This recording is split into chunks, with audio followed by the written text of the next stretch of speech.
Meus caros irmãos, bom dia a todos.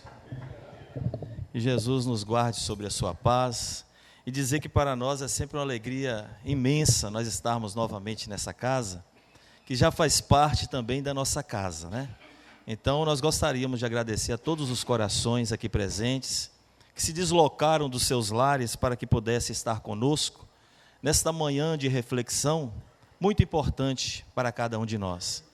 Agradecer a pessoa do Virgílio Knupp, a Marli, ao meu amigo Carlos, a todo o corpo diretório da casa, da diretoria, por mais esse convite e por mais essa oportunidade. Não deixando de agradecer também aos nossos amigos internautas, que estão interagindo conosco, nessa hora em que nós paramos para desacelerar um pouco, e para oferecer condições para que os benfeitores trabalhem ao nosso benefício. A esses nossos amigos internautas, o nosso grande abraço, ao nosso grande abraço também ao Zé Aparecido, né, da Rede Amigo Espírita, pelo canal 4, onde nós estamos sendo feita a nossa transmissão. A proposta da manhã de hoje, ela é muito interessante, porque o tema é: quem sabe pode muito, quem ama pode mais. E nós gostaríamos de dizer que toda vez que nós estamos na casa espírita, muitos espíritas não sabem que nós estamos aqui abastecendo o nosso tanque de combustível. Nós estamos inevitavelmente oferecendo condições para que a espiritualidade trabalhe dentro das nossas necessidades. E isso é muito importante na condição de espíritas, termos esse conhecimento. Um amigo meu me disse que o interessante é que quando você vir para a casa espírita, antes faça uma prece, para que você chegue na casa em condições de receber tudo aquilo que a espiritualidade tem para lhe doar. E toda vez que nós viemos assistir às palestras, quando termina, nós tomamos o passe na cabine, nós bebemos a água fluidificada, só que tem algo além disso. Há um trabalho individual de cada um de nós. Porque quando nós aqui estamos, nós estamos mergulhados na compreensão desses benfeitores espirituais que trabalham incessantemente a nosso favor. Porque eles sabem e compreendem que nem sempre o que a gente sabe é que o outro sabe. E nem sempre o mapa que você tem nas suas mãos corresponde o roteiro para o outro. Isso é muito importante que nós tenhamos esta consciência. Porque eu costumo dizer que você pode passar 30, 40 anos frequentando uma casa espírita, ou sendo adepto do espiritismo. Mas se não houver mudança de comportamento, não houve aprendizado. Isso é muito interessante para nós começarmos a refletir de quanto nós podemos trabalhar em nosso benefício, exemplificando lá fora. Francisco de Assis, esse grande homem, dizia: evangelizar sempre em todo lugar, quando necessário usar palavras. E eu pergunto aos meus irmãos que estão aqui neste momento: como que se evangeliza sem usar palavras? Pelos exemplos. Eu ouvi baixinho ali, né? Mas é pelos exemplos. Sem o exemplo, nós não conseguimos influenciar a multidão que aguarda de você um novo movimento. E todos nós sabemos disso. Portanto, é preciso nós nos atentarmos diante desses atos. Entendemos que é necessário que essa transformação se faça no silêncio das nossas almas. E é justamente isso que eu, que você, que todos nós estamos realizando neste momento. Cada um de nós que está aqui, está garimpando. E quando eu começo a garimpar, eu começo a amealhar recursos imperecíveis para a minha alma. E é por isso que hoje eu gostaria de dizer para vocês, que nós quereríamos falar para espíritos. Espíritos. Para que você esqueça momentaneamente a sua condição de encarnado, momentaneamente. Embora nós saibamos a força dessa alavanca chamada reencarnação e no progresso que ela é capaz de realizar na vida de cada um de nós. Então, eu faço um convite, que comecem a se ajeitar nas cadeiras, apertem os cintos, que nós vamos começar a elevar os nossos pensamentos. Então, essa é a proposta da manhã. E para iniciar, nós gostaríamos de fazer uma reflexão muito interessante a respeito de um grande escritor espírita chamado Humberto de Campos. Alguém que eu tenho assim um carinho muito grande pelas suas obras, pelas interpretações que Humberto faz. Nas suas obras literárias é capaz de fazer com que a gente voe com leveza ao entendimento e na busca do conhecimento.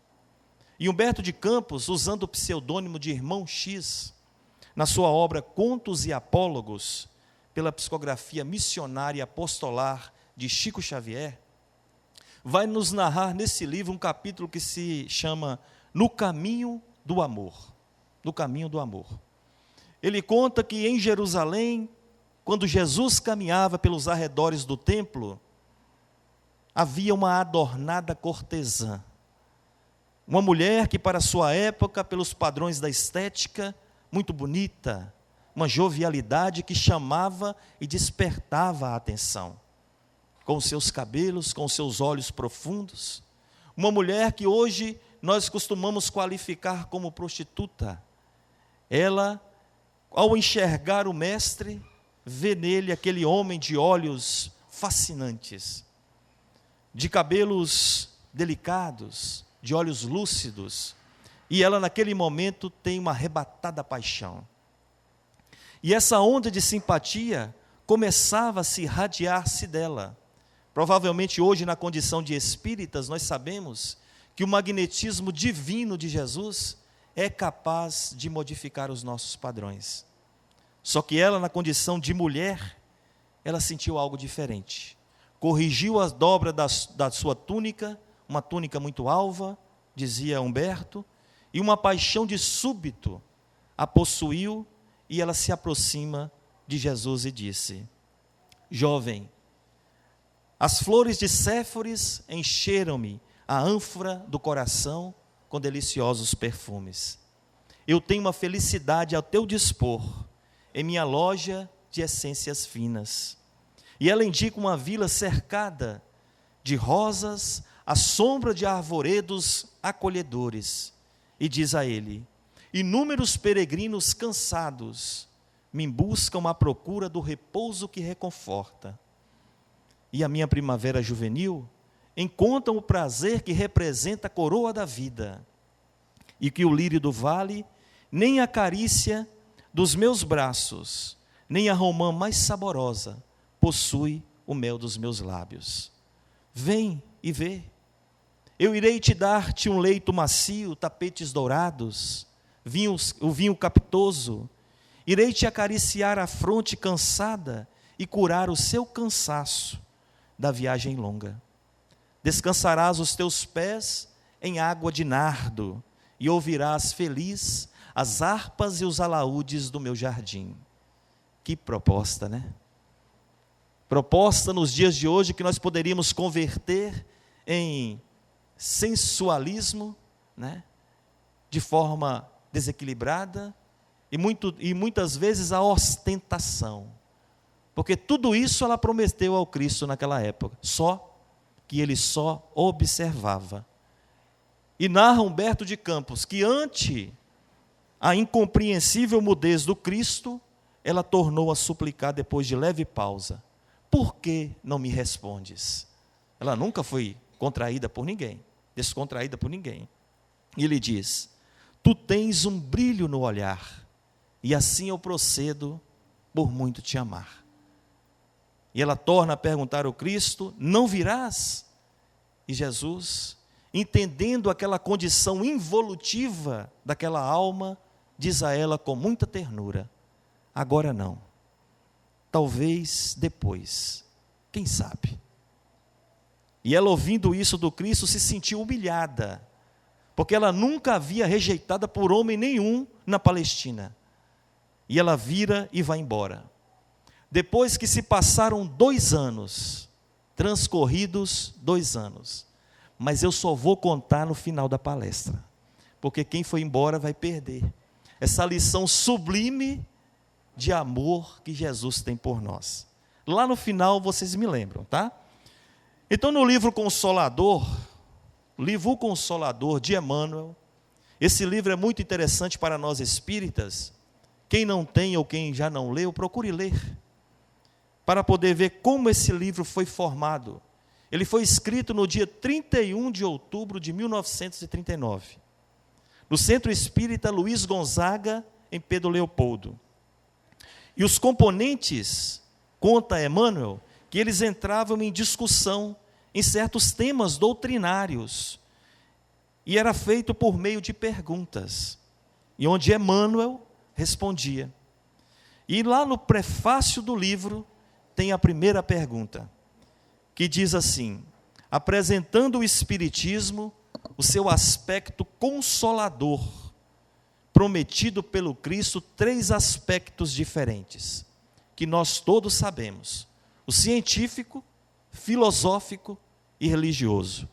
E perguntam à equipe do Centro Espírita Luiz Gonzaga, qual desses 3 é o mais importante?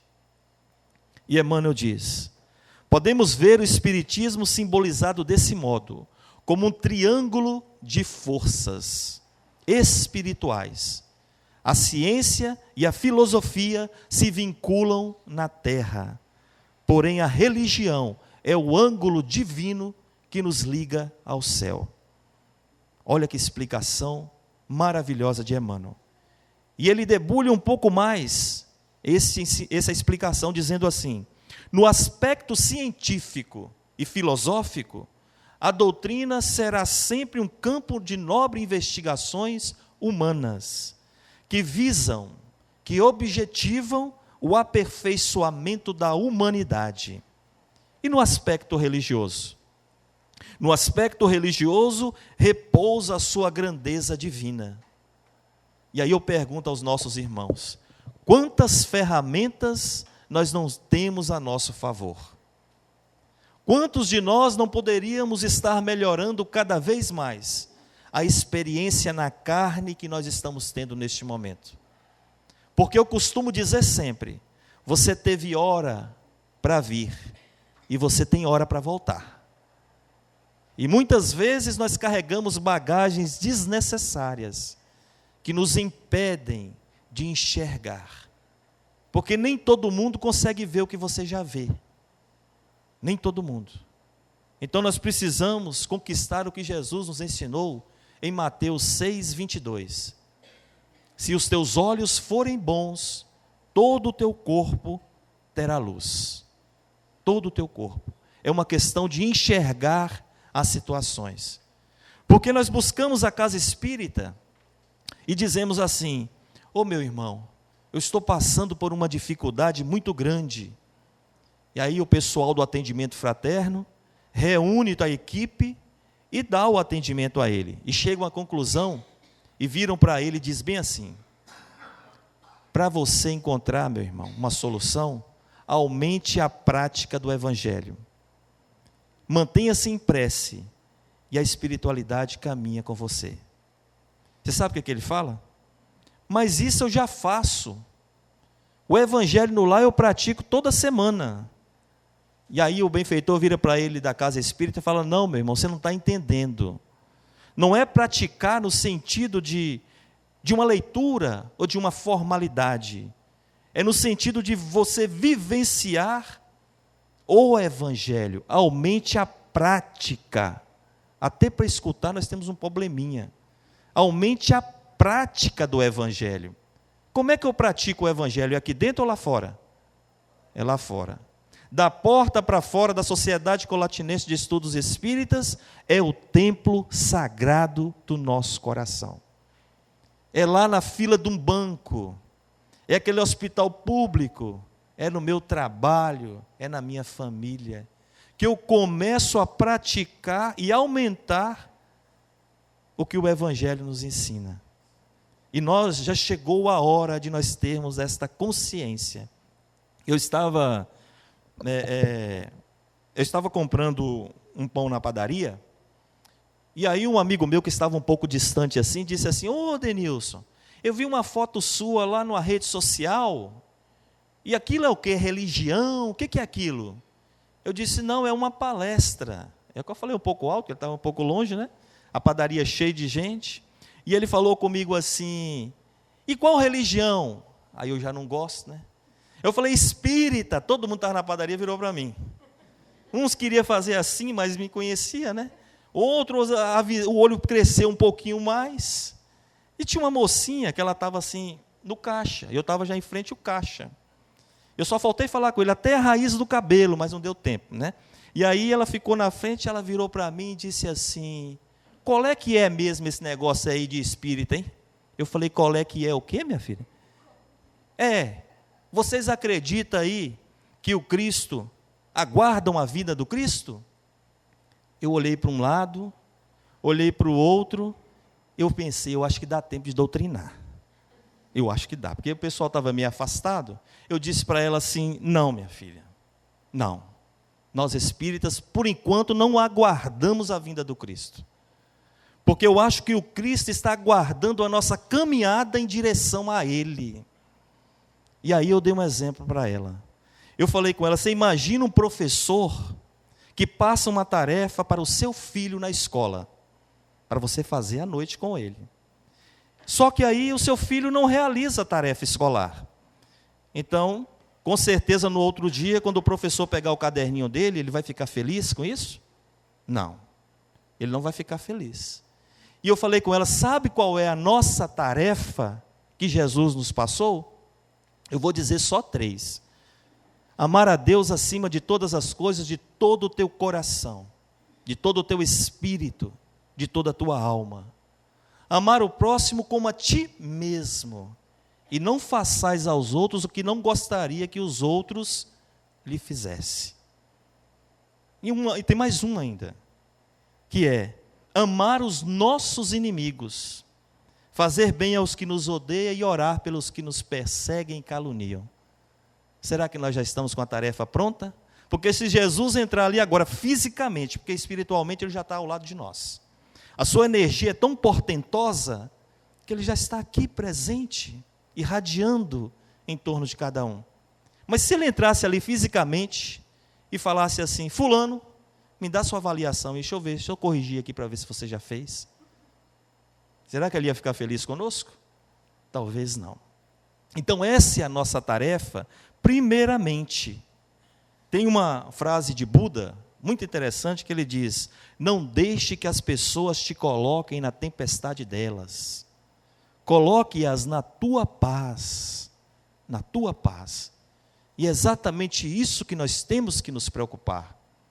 Seguir o nosso curso acreditando que nós podemos ser melhores do que ontem e amanhã melhor do que hoje. Porque a proposta da encarnação é justamente essa. E aí, eu tive a oportunidade de conversar com aquela moça e começar a jogar algumas sementes. Porque a proposta da semente ela é muito interessante. A semente, quando ela é lançada no solo, ela tem um tempo que é dela, né? E toda semente tem um tempo que é seu. E nada frutifica, meu irmão, se você não plantar. Nada frutifica. Por isso é que eu digo sempre aos meus amigos: nunca deixe de plantar. De plantar todos os dias, para que nunca lhe falte a oportunidade de colher. De colher.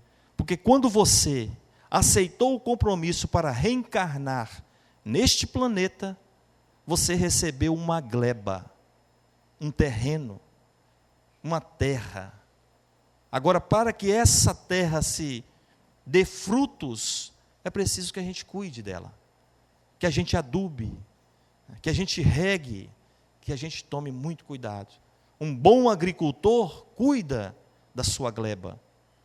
E essa oportunidade que nós temos de adquirir valores sublimes, quando nós estamos colhendo, nós estamos amealhando.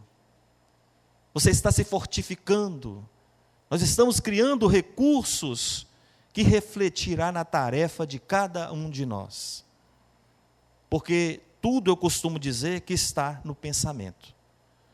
Quando você começa a atrair esses pensamentos, não vivendo e não alimentando dessa baixa estima, você começa a ver que Jesus veio nos dar um ensinamento muito profundo. Quando ele diz assim: eu vim ao mundo para que tenhais vida, vida em abundância. E o que é vida em abundância? É você começar a desenvolver os valores do ser existencial que está em você. Isso é ter vida em abundância. Isso é enxergar além do que a grande maioria enxerga. É o espírito que começa a adquirir a sensibilidade. Eu estava vindo com a minha esposa e olhando, por mais que judiaram desse Rio Doce, querido e amado, ele ainda continua belo. As águas continuam a seguir o seu curso. Diante das dificuldades, ele se mantém firme e forte. E eu vim pensando nisso, e ela me falou assim: olha, filho, para você ver, por isso é que quem criou isso é uma inteligência suprema, e de verdade é o nosso Pai.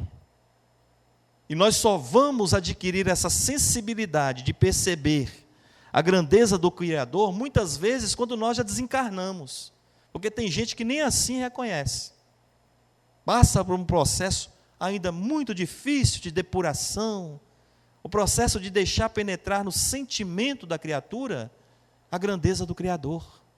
E quando nós chegamos lá do outro lado, a primeira coisa que você reconhece é a sua pequenez, porque nós olhamos para este orbe imenso e falamos: alguém dirige isso aqui, alguém criou e foi co-criador desse planeta. Quem foi? Jesus. E aí nós vamos começar a perceber quem é Jesus, esse mestre sublime, que transcende muitas vezes as nossas percepções. Porque nos diz Emmanuel, Joana de Ângeles, Dr. Bezerra de Menezes, que esses espíritos de elevada hierarquia espiritual não conseguem adentrar ainda na intimidade do Cristo. Tamanha grandeza e ao mesmo tempo a pequenez desse espírito que se fez pequeno para que nós pudéssemos um dia ser maiores, não é nem ser grande, ser maiores em espírito. Então nós vamos compreendendo que nós estamos assim meio que envolvidos e amparados constantemente por essas entidades venerandas. E a vida é assim. Nós temos que aprender a deixar, corrigir certos hábitos. Um deles é deixar que as coisas aconteçam de forma natural. É sentir que aquilo que muitas vezes neste momento, cada um de nós tem os nossos desequilíbrios. Mas sentir que nesse momento, aquilo que te traz desequilíbrio, uma hora vai passar. Porque quando eu começo a pensar dessa forma, eu estou elevando a minha autoestima. E com isso eu vou permitindo que a esperança venha de encontro a mim. Eu não vou me boicotar, pelo contrário. Eu vou mantendo a minha fé acesa, juntamente com a esperança. Porque depois de um certo tempo de doutrina espírita, eu comecei a aprender algumas coisas, porque a gente tem que aprender. Porque vir à casa espírita simplesmente para assistir palestras, eu sinto muito, nós estamos enganados. Nós temos que vir para a casa espírita já com a minha meta estabelecida, o meu propósito, aonde eu quero chegar, o que eu quero realizar de mudanças em mim. Eu falo sempre nas casas que nós visitamos. Se você abrir o Evangelho segundo o Espiritismo e fazer uma leitura ao léu, não vai ter proveito a sua leitura. Ela vai ser um diazepam, é só para dar sono. Fecha, joga o livro de lado. A mulher, apaga a luz lá, porque eu estou com sono. Não teve utilidade a leitura em si. Mas quando eu crio um objetivo em mim, aí sim, eu estou começando a fazer o trabalho de introspecção. Não é esse trabalho lá de fora para dentro, é de dentro para fora. Esse é o trabalho de introspecção. Então, com o tempo de doutrina espírita, eu aprendi que as nossas aflições, elas só se diminuem quando você se permite que o amor e a sabedoria, de vez em quando, visite o teu coração. Isso é muito importante para nós, porque isso é capaz de nos dar uma força muito grande. E com este ato, nós começamos a lidar com a vida com mais simplicidade. Porque lidar com Deus, meus irmãos, exige simplicidade. Para que vocês possam ter uma ideia, Deus é tão simples, mas tão simples que Ele chega até a ser invisível. Você não vê Deus ali naquela ponte linda com aquele rio, quando você passar, fala, eu que fiz. Quando você vai lá no Porto Seguro, né, você vê aquele céu maravilhoso, azul, você não vê Deus lá na chegada, falando, olha para cima, fui eu. Não, Ele é tão simples, que Ele chega a ser até invisível. Se você quiser ver Deus, você tem que senti-lo. Nós temos que nos abrir, nós temos que oferecer condições para que isso aconteça. E aí eu me lembro daquele imperativo que Jesus nos ensinou, e todos nós sabemos, orai e vigiai, para que nós não venhamos a cair em tentação. Vamos trabalhar um pouquinho isso aqui, à luz da doutrina espírita? O que vem ser a vigilância? Vigilância é você estar atento nas suas escolhas, para que você não venha cair. E a oração? A oração é que nos mantém em contato com o divino. A oração é o patamar da busca das expressões superiores, e é o que nos dá as aspirações, ou seja, os nossos desejos. Isso é orai e vigiai. Porque hoje a moda é o quê? Ora, vigia? Não, continua orando, ora. Mas a gente não vigia.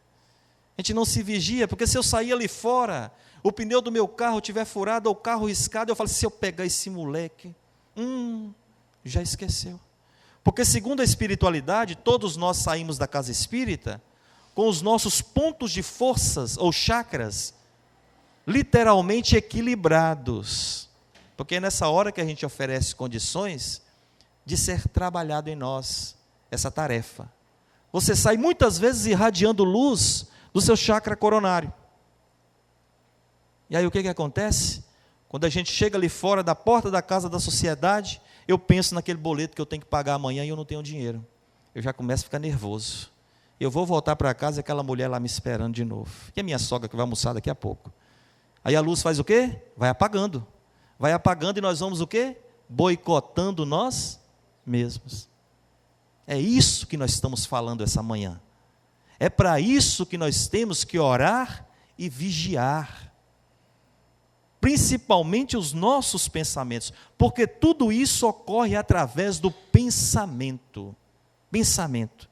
Eu me lembrei da filosofia moderna, do pensamento cartesiano, que eu fiz questão de colocar aqui nesse tema, porque vocês vão ver que tem muita coisa a ver com a doutrina espírita. Esse pensamento cartesiano, ele traz a epistemologia, que, ou seja, é a teoria do conhecimento, do racionalismo. René Descartes era um filósofo francês que busca um método seguro, mas tão seguro na sua filosofia, que não possa ser colocado em dúvida. Olha que coisa interessante. Era prerrogativa do pensamento cartesiano. René Descartes colocava que a primeira regrinha, eram 4, nós só vamos falar uma. A primeira regrinha dele é que era preciso duvidar de tudo, até quando a gente não tivesse mais como duvidar. Aí você achava uma coisa que ele chamava de regrinha da evidência, que é uma intuição primeira, que não possa ser colocada em dúvida.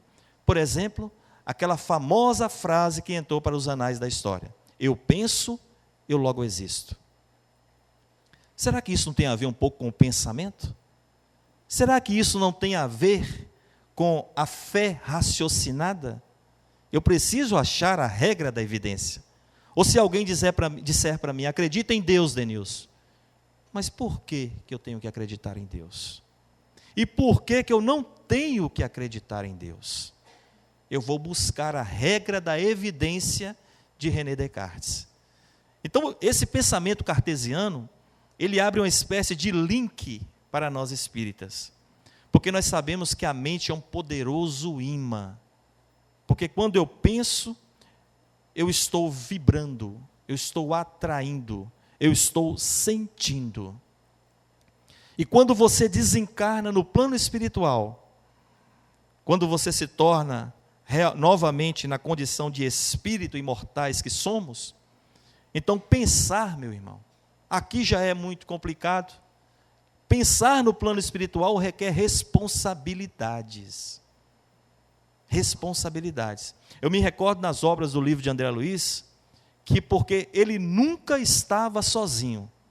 Isso sempre me chamava a atenção.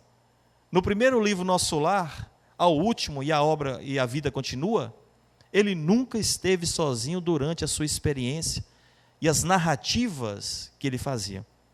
Ele sempre estava acompanhado de um instrutor de envergadura espiritual bem maior do que a dele. E por que isso? Nós fazemos a indagação. Porque consciente ou inconscientemente trazemos dentro de nós uma legião de muitos. Porque nós somos muitos. Nos diz tio Divaldo, o baiano chama ele tio Divaldo, viu gente?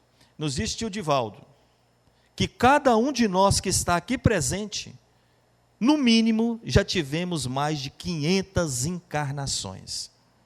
Eu pergunto, quem é você? Quem somos nós? Se nós já tivemos tantas cores de peles diferentes, já vivemos várias culturas, falamos idiomas diferentes, vivemos em determinadas regiões, quem somos nós? Uma coisa é certa, nós estamos nos ascendendo, porque cada oportunidade de experiência na carne, nós estamos agregando no nosso psiquismo valores perenes e sublimes, que um dia irá refletir a nossa luz. Nós estamos fazendo um curso intenso de aprimoramento. E nesse contexto que nos apresenta, nós carregamos conosco uma espécie de sentimento, embora muitos de nós ainda não percebam. Um sentimento que muitas vezes incomoda, que é o sentimento de culpa. A culpa que nós trazemos das muitas experiências na carne. Só que aí tem um convite de um ser muito iluminado, chamado Jesus. Porque o Cristo nos convida a esquecer as nossas culpas e abraçar as nossas obrigações. Porque Ele mesmo nos disse, quem toma do arado e olha para trás, não é digno de entrar no reino dos céus. Quem vive de passado, acaba sofrendo um pouco mais. Viva o seu presente. Porque se você fazer uma autoanálise de você mesmo, das 500 ou mais que nós tivemos, esse é o melhor patamar que você conseguiu atingir. Essa é a melhor de todas que você conseguiu alcançar. É por isso que o Cristo nos ensina dessa forma, a acordarmos nesse sentido. Porque senão a gente começa a se alimentar de quê? De pensamentos desorganizados. O que acontece quando você começa a se alimentar de sentimentos e pensamentos desequilibrados? Você acaba adoecendo. Todos nós adoecemos. Então, por exemplo, a importância do perdão na vida de cada um de nós. Porque a criatura que se alimenta de mágoa, de ressentimento e de rancor, com certeza ela tem muitas probabilidades de adquirir uma enfermidade grave. E isso já é comprovado cientificamente. Muitos contraem câncer porque não conseguem perdoar. Viveram cristalizando isso dentro de cada um. E esses sentimentos, eles são tão corrosivos que eles são capazes de impedir até mesmo a multiplicação das células do teu corpo. É por isso que você fica doente. Já nos dá para chamar a atenção. Então, Jesus já nos dizia, aonde estiver o teu tesouro, aí está o teu coração. E aonde está o nosso tesouro agora? Aonde estão as nossas metas ao sair da sociedade colatinense? Aonde eu quero chegar e o que você está alimentando dentro de você nesse momento? Eu sinto muito, mas eu não posso responder.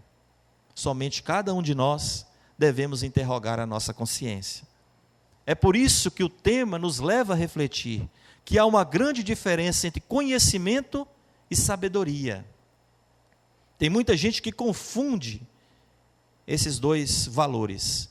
Conhecimento é um conjunto de informações que você vai adquirindo e absorvendo ao longo do curso, do trajeto da sua existência.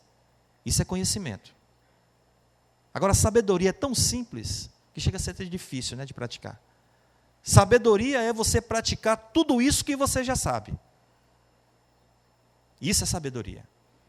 Nós não falamos assim, os espíritos superiores. Nós já nos perguntamos por que eles são superiores? A resposta está aqui.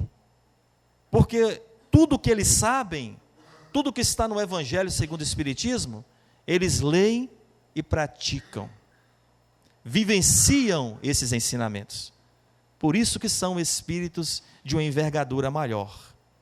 E nós conhecemos pessoas espíritas que estão transbordando em conhecimento, em entendimento, mas ainda ele é incapaz de chegar aqui atrás do púlpito e divulgar a doutrina espírita.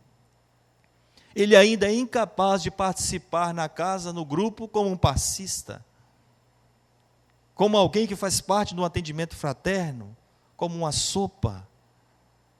Nós temos que rever os nossos valores, porque só o conhecimento não nos leva muito a longe, não. Porque o tema da manhã, ele é tão interessante, porque quem sabe pode muito, e eu não tenho dúvidas disso. Quem sabe realmente pode. Mas se você ama, meu irmão, aí você pode mais. Porque geralmente as pessoas que mais amam são aquelas mais sábias. Porque essas pessoas já entendem e já se alimentam, já se nutrem do amor que eles doam, não do amor que eles recebem. Francisco de Assis já nos dizia isso. É dando que se recebe. Essa é a nova proposta, atualíssima da vida. Porque segundo terapeutas, psicólogos, psiquiatras, que estão trabalhando nessa área da psique humana, eles nos dizem que as pessoas que mais crescem e que mais dão exemplos de vida são aquelas que passaram por dificuldades. Dificuldades. Dificilmente, meu irmão, alguém cresce sem que passe por dificuldades. Eu, às vezes, converso com as pessoas, eu acho que vocês já devem ter ouvido também essa frase. Muitos deles dizem assim: olha, Denilson, depois que eu passei por essa dificuldade, eu me tornei uma pessoa melhor. Depois que eu venci aquela enfermidade ou aquela perca, eu hoje tenho mais sensibilidade. Eu adquiri mais sabedoria. Porque é exatamente nas tristezas e nas dificuldades que você busca ir além de você mesmo. E você vê que você tem forças. Você é muito mais do que isso. E dessa maneira você começa a se transformar em uma pessoa melhor. Lógico que nós não estamos aqui fazendo apologia à dor, a sofrimento, à tristeza, não. Basta que nós prestamos atenção no nível espiritual em que nos encontramos, que nós vamos entender. Porque são as nossas escolhas que revelam o nosso patamar espiritual. Por isso é muito importante quando você tem a oportunidade de aprender um movimento diferente na sua caminhada. Nós vamos nos tornando pessoas melhores. Tem um exercício muito bom de se fazer. Esse exercício é aquele que você pode fazer uma avaliação da sua qualidade de querer e da sua qualidade de fazer. Nós podemos fazer isso. Porque no atual momento em que nós estamos vivendo, faz uma profunda diferença na sua trajetória e no nosso roteiro de vida, as nossas escolhas. Porque ainda trazemos tendências que precisam ser corrigidas. Nós vivemos até então no mundo de provas e de expiações. Sabemos que está passando por esse momento de transição, mas enquanto essa fase não se conclui, nós ainda nos qualificamos no mundo de provas e de expiações. E por isso, Nós andamos meio que empurrados por certas leis que nos dirigem, principalmente por essa lei chamada lei de evolução, que tem dois corolários muito importantes, que é o livre-arbítrio e a lei de causa e efeito. Essas leis são capazes, meus irmãos, de mostrar a qualidade dos nossos pensamentos. Eu costumo dizer que quando você começa a estudar a doutrina espírita, ela te traz duas notícias, uma boa e a outra não tão boa assim, né? Para os pessimistas, uma péssima notícia. Então nós vamos ser mais otimistas. A primeira notícia, a boa, é que eu sou responsável pelo meu destino. E que agora eu não dependo mais de ninguém. E a notícia não tão boa é que agora só depende de mim. E eu preferiria que alguém fizesse isso por mim. Porque muitas vezes nós estamos sentados à beira do caminho, aguardando que as coisas caiam em nossa direção. Quando na realidade a busca e a proposta é totalmente contrária. É você fazer acontecer. Porque a doutrina espírita é capaz de fazer-nos enxergar que nós somos capazes sim de realizar as nossas tarefas. André Luiz, em um dos seus livros, ele diz uma frase muito bonita, muito simples: vamos aprender a fazer luz. E como é que se aprende a fazer luz? Não é fazendo um curso técnico de... Não é isso não, viu gente? Aprender a fazer luz é você se concentrar naquilo que te deixa bem, naquilo que te deixa bem, e se afastar de tudo que te deixa mal, porque aí você não vai alimentar esse tipo de sentimento dentro de você, porque as pessoas que fazem bem de verdade, ela tem qualidade de vida melhor, essas pessoas se sentem mais felizes, elas têm menos doenças, têm menos depressões, vivem mais, adoecem menos, têm mais imunidade, tomam menos remédio. Isso é resultado de pesquisa científica. A nossa ciência está andando. E na questão 121 do Livro dos Espíritos, Kardec recebe uma resposta dos benfeitores espirituais que dizem: Deus não cria os seus filhos maus, criam eles simples e ignorantes. Ou seja, quando você, eu, todos nós fomos criados, nós tínhamos 0% de evolução, mas 100% de potencialidades. E a potencialidade, ela precisa ser trabalhada. Freud, o pai da psicanálise, ele dizia que nós temos muitas dificuldades em administrar um erro que nós trazemos em nós. E o que acontece? Quando nós não conseguimos administrar, nós viemos assistir a palestra espírita, quando o palestrante coloca um ensinamento, damos uma cutucadinha quem está do lado e fala: ó, fulano que devia estar aqui para ouvir o que ele está falando. E ele não veio hoje, você viu? Ou seja, talvez não seja o fulano, seja eu mesmo. Isso se chama projeção psicológica. Tem uma história que o Rossando Klinger, esse palestrante, e até engraçada, que ele disse que certa feita um professor de psicologia estava adentrando na faculdade, um aluno para na frente dele com todo entusiasmo e diz: professor, o senhor está sabendo que fulano é gay? Ele vira para ele e fala: não, qual o problema? Não, mas eu queria passar para o senhor. Não, mas não precisa passar, isso é coisa natural, nós não devemos estar intermediando na vida das pessoas. E aí ele deu continuidade na sua sabedoria. No outro dia, no mesmo horário, o professor é atalhado pelo aluno. Diz a mesma: agora, professor, tem certeza, fulano é realmente gay. Ele vira para ele com a sua sabedoria, não é conhecimento, com a sua sabedoria e diz: meu filho, o que é que nós estamos estudando? Projeção psicológica, professor. O que é projeção psicológica? É aquilo que eu tenho em mim que eu vejo no outro. Está esperando o quê para soltar essa borboleta, menino? Deixa ela voar, menino, solta. Né? Porque nós temos que entender que nós não podemos mudar os outros. Nós não podemos mudar as pessoas.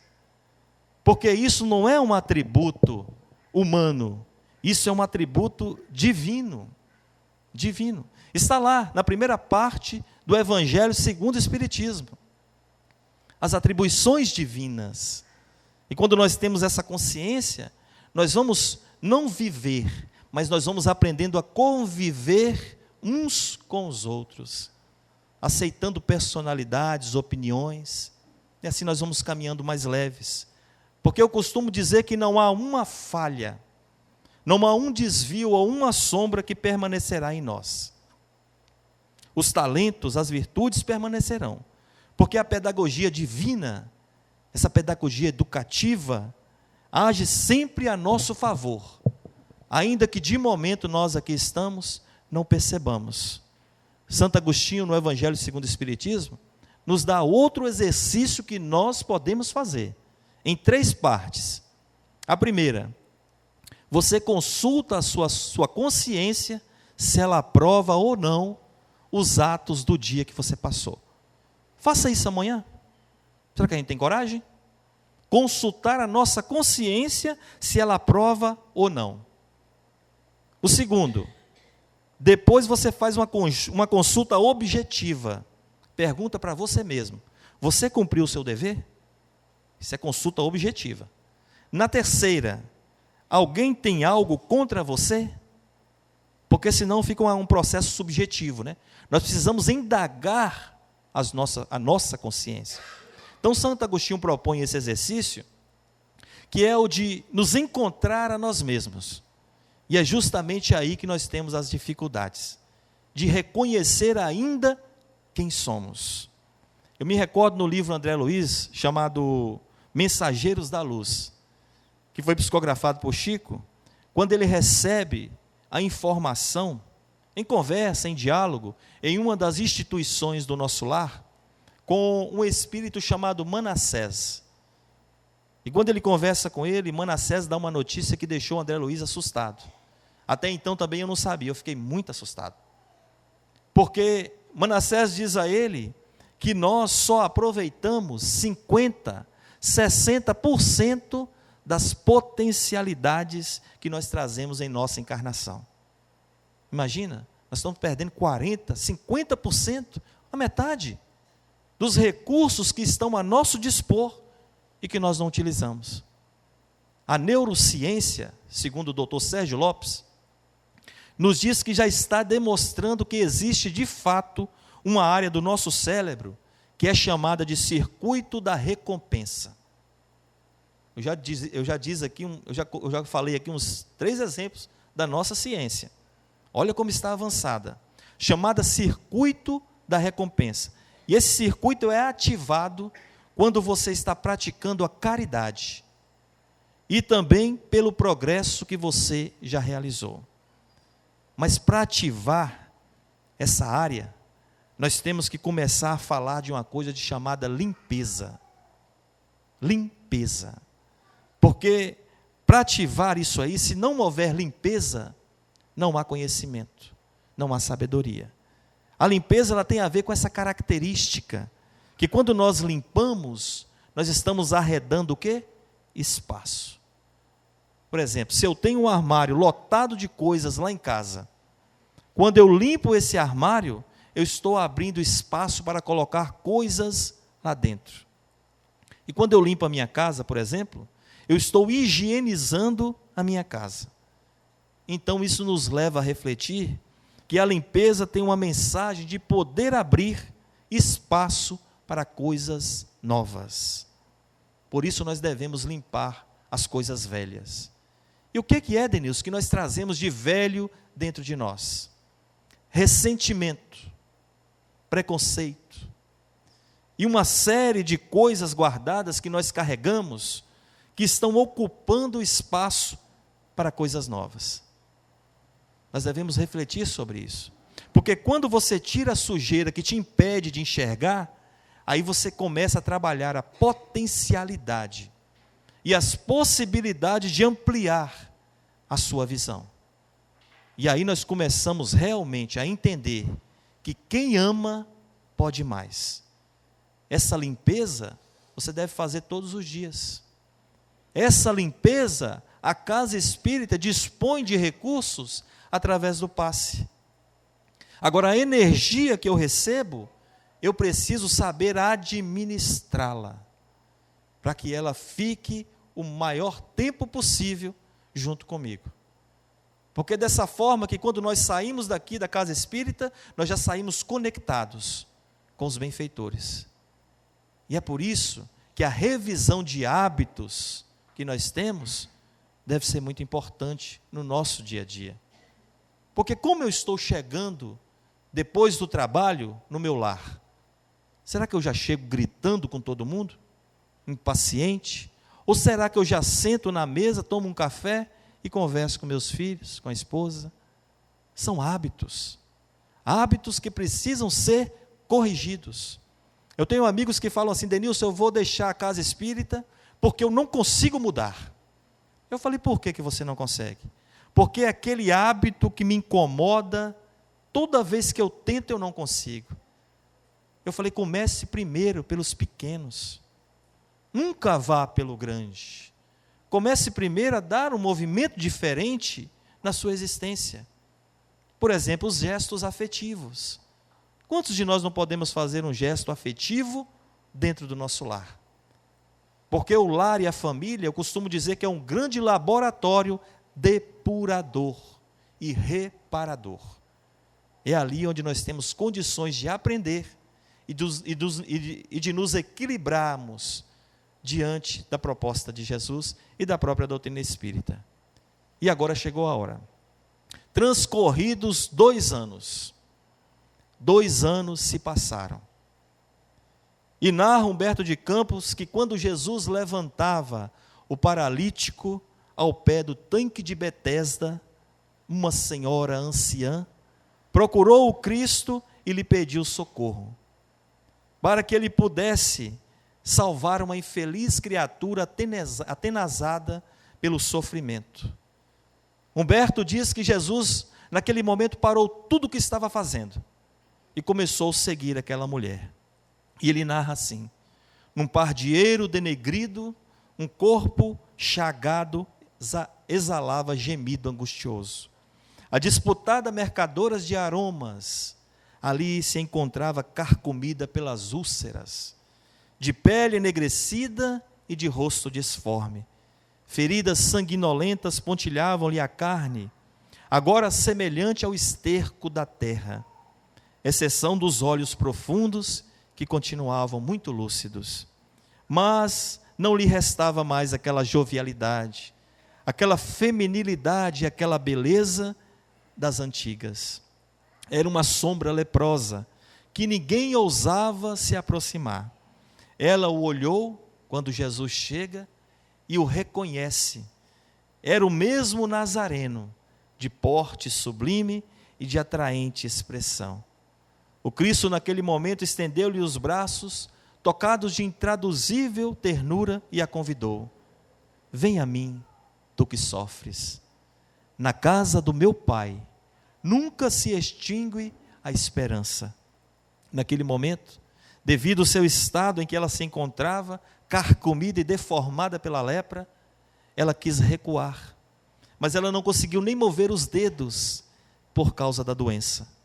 O mestre, porém, transbordando de compaixão e de amor, senta ao seu lado, coloca a sua cabeça fraternalmente sobre os teus braços, e ela consegue perguntar a ele ainda: tu, Nazareno, por que não viestes quando eu ainda era jovem naquela época?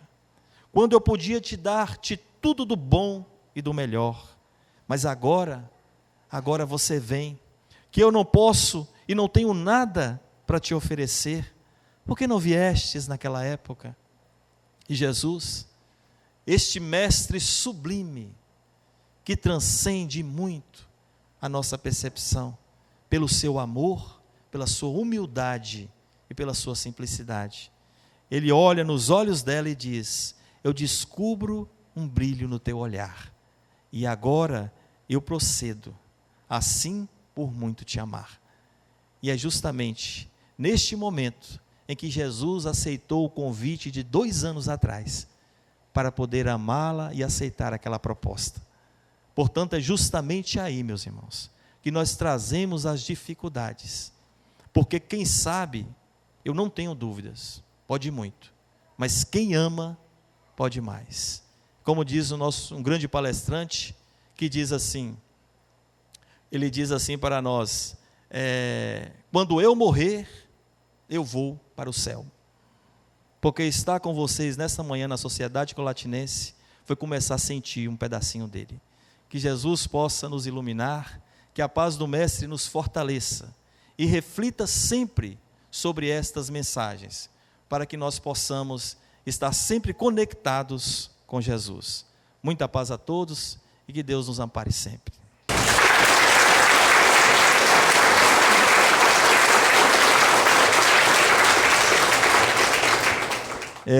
Foi feita uma pergunta, Margarete Amaral, de Salvador, na Bahia. Ela pergunta: a obsessão é a vingança que alguém causou a outro? Só existe obsessão para aquele que causou o outro um mal? Então vamos repetir aqui. A obsessão é a vingança que alguém causou a outrem. Só existe obsessão para aquele que causou o outro mal? Olha, um mal, né? Eu não entendi muito bem, mas para aquele que causou um mal, veja bem, a gente sabe que, naturalmente, a obsessão, ela é um recurso ainda infeliz que nós utilizamos na qualidade de espíritos, muitas vezes, vamos dizer assim, prejudicados em outras existências, e que nós estamos tentando reajustar ou alinhar uma justiça da qual foge aos nossos padrões. Então, geralmente, quem mais sofre com esse tipo de atitude é aquele que escolhe essa opção, a opção da obsessão. E nós podemos, muitas vezes, nos alinhar através da prece, através do pensamento positivo, e entender que a espiritualidade está presente em todas as ocasiões da nossa vida, porque com isso nós vamos acendendo a esperança de sermos melhores. Eu costumo dizer que a doutrina espírita tem todos os recursos, todos, para que nós possamos utilizar em nosso benefício contra esse quesito chamado obsessão. Então, que nós possamos elevar o nosso pensamento a Deus e agradecer tantas oportunidades que nos são oferecidas, né? Tem outra pergunta? É mais fácil amar no corpo ou fora dele? No corpo, geralmente, o amor não se traduz como Jesus nos ensina. Muitas vezes nós ainda qualificamos o amor na condição da sensualidade, do sensualismo, embora já estejamos aprendendo o verdadeiro significado desse amor. Mas e não impede que você, durante essa encarnação, se desperte para o verdadeiro amor. O amor da fraternidade, da compreensão, da indulgência, da tolerância. E nós vamos entendendo que nós somos capazes, né, de alcançar essa virtude tão sublime. É uma questão de trabalho, é uma questão de visão e de educação, a educação espiritual. Lógico que nós podemos, se não Francisco de Assis, Chico Xavier, Madre Teresa de Calcutá, Mahatma Gandhi, grandes nomes não amariam no corpo. E esses foram as grandes expressões do amor que nós tivemos aqui na Terra. E nós podemos alcançar este patamar, né?